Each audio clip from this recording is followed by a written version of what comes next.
जय हिंद साथियों, राम राम बिचारन है। तो दोस्तों आज एक और बेहतरीन क्लास BI और SKT ट्रेड की क्वेश्चन होगी।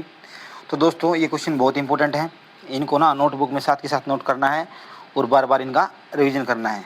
दोस्तों हम आपको ना 2,500 से 3,000 क्वेश्चन करवाएंगे जो बहुत ही मोस्ट इंपॉर्टेंट क्वेश्चन होंगे। उनको एक नोटबुक में नोट करना हर क्लास को, और उनका ना साथ के साथ में रिविज़न भी करना है, तभी आपकी ना तैयारी अच्छी होगी। तो दोस्तों जो भी हम क्लास लेकर आते हैं वो बहुत इंपॉर्टेंट है।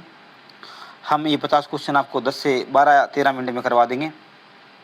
तो चलो दोस्तों क्लास स्टार्ट करते हैं। प्रश्न नंबर 1, स्टॉक लेजर का मुख्य उद्देश्य क्या है? तो इसका आंसर रहेगा स्टॉक की मात्रा और मूल्य दोनों का रिकॉर्ड रखना, यानी जो दोनों है, मात्रा भी है और वैल्यू भी है। तो इसको हम किस में रिकॉर्ड करेंगे? हम इसको स्टॉक लेजर में रिकॉर्ड करेंगे। क्वेश्चन नंबर 2, स्टॉक लेजर आमतौर पर किसके द्वारा बनाया और रखा जाता है? तो इसका रहेगा स्टोर अकाउंट्स विभाग या स्टोर कीपर द्वारा। प्रश्न नंबर 3,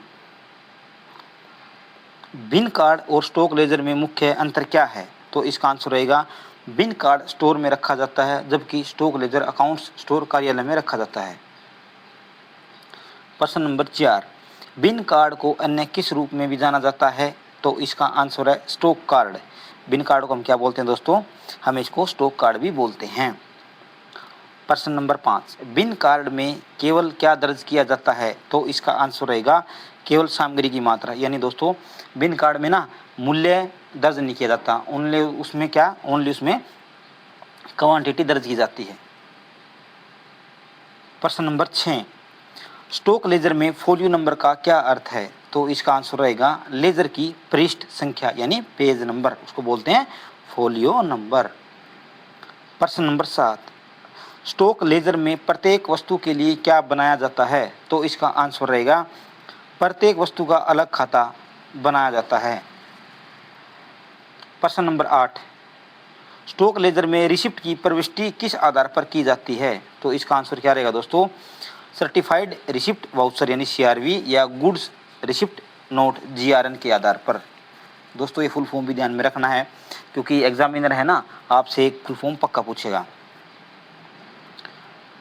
प्रश्न नंबर 9, स्टॉक लेजर में इश्यू की प्रविष्टि किस आधार पर की जाती है? तो इसका आंसर रहेगा इश्यू वाउचर यानी CIV या मांग पत्र, जिसको बोलते हैं इंडेंट के आधार पर। प्रश्न नंबर 10, स्टॉक लेजर में बैलेंस की गणना कब की जाती है? तो इसका आंसर क्या रहेगा? प्रत्येक रिसिप्ट या इश्यू के बाद। प्रश्न नंबर 11, स्टॉक लेजर में ओपनिंग बैलेंस का क्या अर्थ है? तो इसका आंसर रहेगा किसी अवधि की प्रारंभिक शेष मात्रा। प्रश्न नंबर 12, क्लोजिंग बैलेंस कैसे निकाला जाता है? तो इसका आंसर क्या है दोस्तों? Opening balance plus receipts minus issue बराबर क्या होगा? Closing balance. ये फॉर्मूला रखना दोस्तों, ध्यान में अपने नोटबुक में नोट करना है। प्रश्न नंबर 13, फीफो पद्धति का स्टॉक लेजर में क्या प्रभाव पड़ता है? तो इसका आंसर क्या रहेगा? इसका आंसर है सबसे पहले आया हुआ माल पहले जारी किया जाता है, यानी फर्स्ट इन फर्स्ट आउट। यानी दोस्तों जैसे कोई माल स्टोर में आ गया और उसके बाद और आ गया, जो पहले आया था ना, जिसकी एक्सपायरी डेट कम बची है ना दोस्तों, तो सबसे पहले हम उसको ही जारी करेंगे, इसलिए इसको बोलते हैं फीफो यानी फर्स्ट इन फर्स्ट आउट। प्रश्न नंबर 14, लीफो पद्धति में स्टॉक का मूल्यांकन कैसे होता है? तो इसका आंसर क्या रहेगा दोस्तों? इसका आंसर रहेगा सबसे बाद में प्राप्त स्टॉक पहले जारी किया जाता है, यानी लास्ट इन फर्स्ट आउट।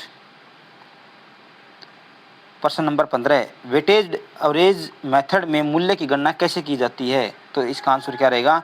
कुल लागत को कुल मात्रा से भाग देकर, यानी कुल लागत बटे कुल मात्रा। प्रश्न नंबर 16, मुद्रास्फीति महंगाई के समय कौन सी पद्धति में स्टॉक का मूल्य अधिक आता है? तो इसका आंसर रहेगा फीफो पद्धति।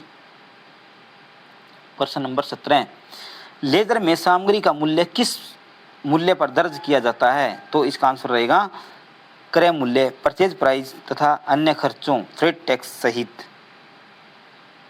प्रश्न नंबर 18, अपनी प्रकृति के अनुसार सामग्री के समूह बनाने को क्या कहते हैं? तो बोलते हैं वर्गीकरण यानी क्लासिफिकेशन। देखो दोस्तों ये क्वेश्चन दोनों इंपॉर्टेंट है, इनको थोड़ा समझ के करना है। देखो प्रश्न नंबर 19, सामग्रियों को संकेत चिन्ह यानी सिंबल्स आवंटित करने की प्रक्रिया को क्या कहते हैं? संहिताकरण। देखो दोस्तों, प्रकृति के जो क्वेश्चन नंबर 18 है ना, उसमें क्या बोला गया है? प्रकृति के अनुसार सामग्री को समूह बनाने की प्रक्रिया है वर्गीकरण, और सामग्री को संकेत यानी सिंबल हम देते हैं तो उनको बोलते हैं संहिताकरण यानी कोडिफिकेशन। इन दोनों में थोड़ा अंतर है। क्वेश्चन नंबर 18 और क्वेश्चन नंबर 19, ये दोस्तों थोड़े इंपॉर्टेंट क्वेश्चन है, इनको आप नोटबुक में नोट करना और ध्यान से पढ़ना। प्रश्न नंबर 20, संहिताकरण की कौन सी विधि सामान्यतः स्मृति सहायक प्रणाली यानी मैनिमोनिक सिस्टम या वर्णमाला पर आधारित होती है? तो इसका आंसर रहेगा वर्ण संख्यात्मक अल्फान्यूमेरिकल या वर्णमाला विधि। प्रश्न नंबर 21, स्टोर्स विभाग का संगठनात्मक प्रमुख कौन होता है? तो इसका आंसर रहेगा स्टोर कीपर। प्रश्न नंबर 22, गंतव्य की स्थिति और वितरण का तरीका किस में निर्दिष्ट होता है? तो इसका आंसर है खरीद आदेश यानी परचेज ऑर्डर में। प्रश्न नंबर 23, स्टोर पर सामग्री उतारने के बाद इसे शुरू में कहाँ रखा जाता है? तो निरीक्षण वे यानी इंस्पेक्शन वे में। यानी दोस्तों, जब स्टोर में कोई सामग्री आती है तो उसके पहले जांच के लिए हम उसको इंस्पेक्शन वे में हम उसको रखेंगे, तब उसकी जांच शुरू होगी। प्रश्न नंबर 24, सामग्री की स्पुर्दगी लेते समय स्पुर्दगी चालान यानी डिलीवरी चालान की तुलना सावधानी से किससे करनी चाहिए? तो खरीद आदेश यानी दोस्तों जो परचेज ऑर्डर है उससे हम उस चालान को मिलान करेंगे कि हमने क्या क्या ऑर्डर किया है। प्रश्न नंबर 25, निरीक्षक को रखी गई सामग्री का निरीक्षण करने के लिए सामान्यतः कितने समय दिया जाता है? तो 3 दिन का। यानी दोस्तों जो निरीक्षक होता है, जो जांच करने वाला होता है ना, उसको सामग्री की जांच करने का जो समय दिया जाता है वो कितना होता है? वो होता है 3 दिन। प्रश्न नंबर 26, वित्तीय वर्ष के अंत में स्टॉक के बंद होने की मूल्यांकन यानी क्लोजिंग स्टॉक वैल्यूएशन के रूप में किसे जाना जाता है? तो XYZ विश्लेषण। प्रश्न नंबर 27, आर्थिक ऑर्डर मात्रा EOQ इकोनॉमिक ऑर्डर क्वांटिटी क्या है? तो क्या है दोस्तों? ये वह मात्रा जहाँ इन्वेंट्री ले जाने की लागत प्लस ऑर्डर करने की लागत यानी carrying cost plus ordering cost न्यूनतम होती है। प्रश्न नंबर 28, बही खाता पद्धति का मुख्य कार्य क्या है? तो इसका आंसर रहेगा वित्तीय लेन देन को व्यवस्थित रूप में रिकॉर्ड दर्ज करना, बही खाता। प्रश्न नंबर 29, डेबिट शब्द का शाब्दिक अर्थ लेखांकन में क्या होता है? खाते का बायां पक्ष। दोस्तों ये डेबिट क्रेडिट थोड़ा ध्यान से पढ़ना है, इसका भी क्वेश्चन पूछ लेता है एग्जामिनर, तो थोड़ा ध्यान में इन चीज़ों को ध्यान से देखना है दोस्तों, ठीक है। और नोटबुक में ना दोस्तों ज़रूर नोट करना है क्योंकि चीज़ें इंपॉर्टेंट हैं। आप एक बार रिवीजन करना, अब क्लास लगाना, फिर उनका रिवीजन करना, और जब एग्ज़ाम नज़दीक हो फिर इसका रिवीजन करते रहना साथ के साथ दोस्तों। देखना आपका स्कोर अच्छा होगा। क्रेडिट शब्द का शाब्दिक अर्थ लेखांकन में क्या होता है? तो खाते का दायां पक्ष। यानी दोस्तों जो डेबिट होता है ना वो है बायां पक्ष और क्रेडिट है दायां पक्ष। प्रश्न नंबर 31, दोहरा लेखा प्रणाली डबल एंट्री सिस्टम का मूल सिद्धांत क्या है? तो इसका आंसर रहेगा प्रत्येक लेन देन के 2 पक्ष होते हैं, एक डेबिट और दूसरा क्रेडिट। प्रश्न नंबर 32, वास्तविक खाते रियल अकाउंट्स जैसे स्टॉक कैश संपत्ति के लिए डेबिट क्रेडिट का नियम क्या है? तो इसका नियम क्या है दोस्तों? इसका उत्तर है जो वस्तु व्यापार में आए उसे डेबिट करें, जो वस्तु व्यापार से जाएं उसे क्रेडिट करें। प्रश्न नंबर 33, व्यक्तिगत खाते पर्सनल अकाउंट जैसे सप्लायर या ग्राहक के लिए डेबिट क्रेडिट का क्या नियम है? यानी पाने वाले को डेबिट करें और देने वाले को क्रेडिट करें। जो पर्सनल अकाउंट उनके लिए दोस्तों ये, और जो रियल अकाउंट है ना ऊपर उनके लिए अलग है। तो ये 32 और 33 क्वेश्चन थोड़ा ध्यान से देखना है।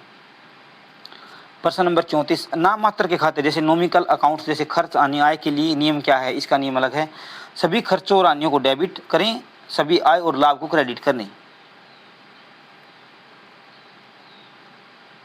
प्रश्न नंबर 35, स्टोर में जब कोई सामग्री आती है तो स्टोर लेजर में से क्या किया जाता है? तो उत्तर होगा डेबिट। रिसिप्ट को डेबिट पक्ष में दर्ज किया जाता है, यानी लिया है तो क्या करेंगे? डेबिट। प्रश्न नंबर 36, स्टोर में जब सामग्री विभाग को जारी इश्यू की जाती है तो लेजर में से क्या किया जाता है? तो क्रेडिट। इश्यू को क्रेडिट पक्ष में दर्ज किया जाता है, जो सामान दिया गया ना उसको हम क्रेडिट पक्ष में दर्ज करते हैं। देखो दोस्तों आसान सी बात है, जब कोई सामग्री आती ना स्टोर लेजर में उसे हम क्या करते हैं? डेबिट। और जब हम स्टोर से कोई सामग्री देते हैं तो हम उसको स्टोर लेजर में क्या करेंगे, क्रेडिट। ये थोड़ा ध्यान रखना दोस्तों। प्रश्न नंबर 37, लेन देन को सबसे पहले जिस बही बुक में दर्ज किया जाता है उसे क्या कहते हैं? उसे बोलते हैं जर्नल या प्रारंभिक प्रविष्टि की पुस्तक। इंपोर्टेंट है दोस्तों, थोड़ा ध्यान देना है इन क्वेश्चनों को। प्रश्न नंबर 38, जर्नल से खातों को लेजर से स्थानांतरित करने की प्रक्रिया क्या कहते हैं? यानी दोस्तों जो जर्नल से खातों को लेजर में स्थानांतरित करने की प्रक्रिया को क्या कहते हैं? खतौनी, पोस्टिंग। प्रश्न नंबर 39, सभी खातों का मुख्य संग्रह मैन बुक ऑफ अकाउंट्स किसे कहा जाता है? लेजर यानी खाता बही। दोस्तों इंपॉर्टेंट क्वेश्चन है दोस्तों, मैं बार बार बता रहा हूँ आप लोगों को, है ना। आपको देखो इन क्लासों का रिवीजन करो, आपको ना दोस्तों किसी बुक की जरूरत नहीं पड़ेगी। अगर आप इन क्लासों का अच्छे से रिवीजन करोगे, अपनी नोटबुक में नोट करोगे और साथ के साथ इनका रिवीजन करोगे ना, आपको हर चीज़ यहाँ मिलेगी दोस्तों।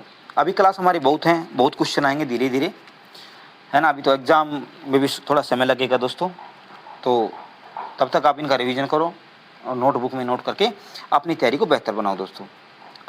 प्रश्न नंबर 40, खातों के शेष बैलेंस की गणितीय शुद्धता की जांच करने के लिए क्या तैयार किया जाता है? तो उसको बोलते हैं तलपट, ट्रायल बैलेंस। प्रश्न नंबर 41, यदि कोई सप्लायर हमें माल उधार देता है तो स्टोर के लिए क्या बनता है? तो बोलता है लेनदार, क्रेडिटर। प्रश्न नंबर 42, माल वापसी यानी परचेज रिटर्न होने पर सप्लायर के खाते को क्या किया जाता है? डेबिट, नोट जारी किया जाता है।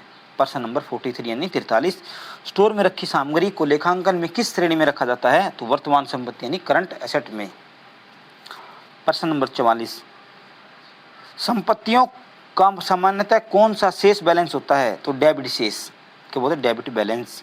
प्रश्न नंबर 45, दायित्वों और पूंजी का सामान्यतः कौन सा शेष होता है? तो क्रेडिट शेष।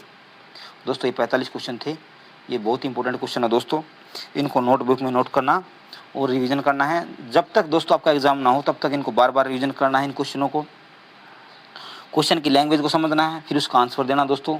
एग्जामिनर आपसे घुमा फिरा के भी थोड़ा क्वेश्चन पूछेगा, तो ये नहीं है कि दोस्तों यहाँ से क्वेश्चन नहीं आएंगे, इन्हीं से क्वेश्चन, लेकिन थोड़ा उनका आंसर थोड़ा ऑप्शन के साथ इधर उधर हो सकता है, तो थोड़ा ध्यान से पढ़ना दोस्तों इन चीज़ों को। और दोस्तों हम आपके लिए ऐसे ही क्लास से लेकर आएंगे, तो दोस्तों चैनल को शेयर कर देना और वीडियो को चैनल को सब्सक्राइब कर देना दोस्तों, और शेयर भी करना है। और दोस्तों क्लास अच्छी लगी तो क्लास को लाइक करें। मिलते हैं दोस्तों नेक्स्ट वीडियो में। जय हिंद।